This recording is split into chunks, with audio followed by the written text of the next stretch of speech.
आप सबको अभिनंदन श्रीमन क्लासेस में। जैसा कि आप लोग देख रहे हैं, हम लोग सिलॉक्स पे बात कर रहे हैं। सिलॉक्स एक बहुत ही इम्पॉर्टेंट चैप्टर है, विशेष करके बैंकिंग के एग्जाम में। अब तो खैर SSC में भी क्वेश्चन पूछने जा रहा है, पूछ रहा है, रेलवे के भी एग्जाम में कुछ पूछे गए हैं। और इसमें एक जो ट्रेंड दिख रहा है, पहले कम्प्लीमेंट्री पेयर के रूप में आता था, अब वही कम्प्लीमेंट्री पेयर को पॉसिबिलिटी के रूप में अब क्वेश्चन दिया जाने लगा है। और कम्प्लीमेंट्री पेयर और पॉसिबिलिटी में क्वेश्चन में अक्सर कन्फ्यूजन की स्थिति हो रही है कि किसको कम्प्लीमेंट्री पेयर बोलेंगे, किसको पॉसिबिलिटी बोलेंगे। क्या सारा कम्प्लीमेंट्री पेयर पॉसिबिलिटी है या सारा पॉसिबिलिटी कम्प्लीमेंट्री पेयर है? अब हम लोग उस पर बात करेंगे। उम्मीद है आपको समझ में आएगा। जैसे कम्प्लीमेंट्री पेयर देखने से ही लग रहा है कि ये जो है कम्प्लीमेंट्री पेयर, देखने से ही पता चल रहा है कि ये पेयर की बात कर रहा है ना। जैसे AO pair, IO pair, IE pair, ये 3 तरह का पेयर होता है और इसी को हम लोग कम्प्लीमेंट्री पेयर बोलते हैं। और जितने भी कम्प्लीमेंट्री पेयर हैं सभी पॉसिबिलिटी हैं। कम्प्लीमेंट्री पेयर में एक खासियत होता है कि जब भी रहेगा कम्प्लीमेंट्री तो पॉजिटिव निगेटिव में रहेगा, और जब भी रहेगा जोड़ा में रहेगा, और ये 3 ही तरह का होता है और इसी को हम लोग पॉसिबिलिटी भी बोलते हैं। एग्जाम्पल से और जैसे हम लोग आगे बढ़ेंगे ये दोनों को और अच्छे से क्लियर कर पाएंगे हम लोग। जैसे ए टाइप आपने स्टेटमेंट देखा होगा, ए टाइप स्टेटमेंट।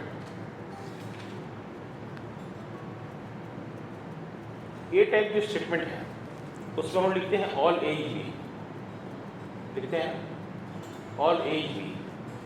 और ऑल एज बी का मतलब आप देखते हैं वेन डायग्राम ऐसे बनता है ऑल एज बी, और एक ऐसा भी बनता है ऑल एज बी। अब इसमें जो आप कंक्लूजन देखते हैं वो दोनों में कॉमन है। जो कंक्लूजन है सम एज बी और सम बी ये होता है, ये दो कन्फर्म कंक्लूजन होता है। क्यों?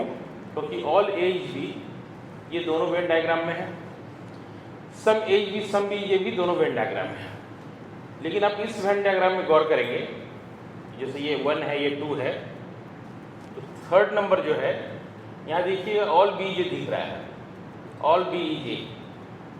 और जब ऑल बी जे है ना तो यहाँ पे इस पिक्चर में देखिए some B is not A, some B is not A, इस तरह से दिख रहा है। तो ऑल बी जे some B is not A, यही पॉसिबिलिटी है और ये पेयर में आ गया। जैसे ऑल बी जे इसको बोलते हैं ए टाइप हम लोग, और जैसा कि आप जानते हैं सम नॉट है तो ये ओ टाइप हो गया ना, तो यही हो गया AO पेयर। और इस तरह से जब दिया रहेगा तो हम लिखते हैं 1 2 तो कन्फर्म है, एंड आइदर 3 और 4, आइदर 3 और 4। तो ये हो गया कम्प्लीमेंट्री पेयर। ठीक है, अब इसको और आगे हम लोग और देखते हैं।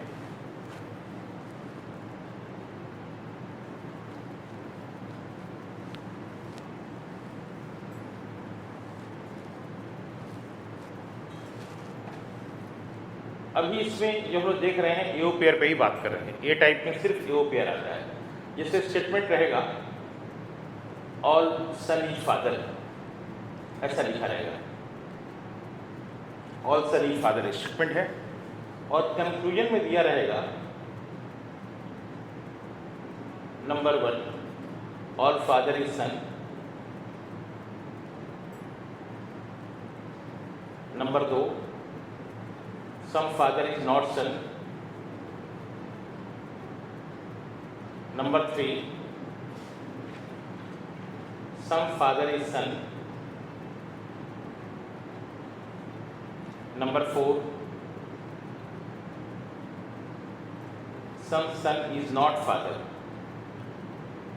यदि इस तरह से कंक्लूजन दिया रहे, ये स्टेटमेंट है और ऐसा कंक्लूजन दिया रहे, तो आप एक चीज़ ध्यान दें कि ऑल सन इज फादर ये ए टाइप है। ए टाइप में भी हम लोगों ने देखा कि 2 कंक्लूजन होता है और इसमें जो पेयर होता है ये होता है।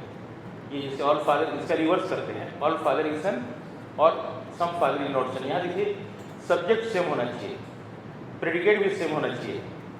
तो एओ पेयर का एक खासियत होता है एओ पेयर में कि सब्जेक्ट और प्रेडिकेट ये दोनों सेम होता है। प्रेडिकेट ये दोनों ही सेम होता है। सेम हो इसलिए होता है कि ऑल को आप रिवर्स नहीं कर सकते हैं और ओ टाइप को भी आप रिवर्स नहीं कर सकते हैं, इसीलिए यहाँ पे सब्जेक्ट प्रेडिकेट दोनों में सेम होगा। लेकिन अब लिखेंगे इसको आंसर कैसे? तो 3 तो कंफर्म हो जाएगा, 3 एंड इधर 1 और 2। ये देखिए कंफ्यूज करने के लिए इसको भी दिया गया है, ये ध्यान देंगे। लेकिन यहाँ पे ऑल सन इज फादर है ना, तो इसका ये पेयर कभी नहीं होगा। तो ये अक्सर रहता है कंफ्यूज करने के लिए।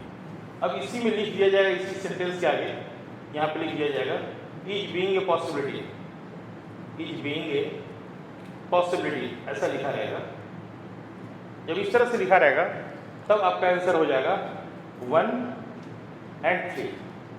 अब आंसर हो जाएगा 1 एंड 3। देखिए सेम क्वेश्चन है, सिर्फ अभी यहाँ लिखे इज बीइंग ए पॉसिबिलिटी। यदि यहाँ भी हम लिखते हैं इज बीइंग ए पॉसिबिलिटी तब आपका आंसर हो जाएगा 1, 2 एंड 3, इस तरह से हो जाएगा। यदि हम यहाँ लिख देंगे इज बीइंग ए पॉसिबिलिटी तो एक चीज मार्क कीजिए, ये कन्फर्म होता है।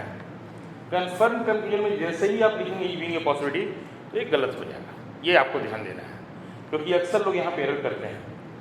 अब आपका आंसर हो जाएगा both 1 and 2। और यदि यहाँ भी लिख दिया जाए इज बीइंग ए पॉसिबिलिटी तो यहाँ लिखे या ना लिखे कोई फर्क नहीं पड़ता है, फिर भी आपका आंसर 1, 2 एंड 3 होगा। तो आपको इस स्टेटमेंट के माध्यम से कोशिश कीजिए कि कब ऐसा आंसर हो ये आपको पता होना चाहिए, कब आपका आंसर 1 एंड 3 हो ये आपको पता होना चाहिए, किस स्थिति में 1, 2 एंड 3 हो ये आपको कंफर्म होना चाहिए, और किस स्थिति में both 1 and 2 हो ये पता होना चाहिए। आपको अच्छे से समझ में आया होगा।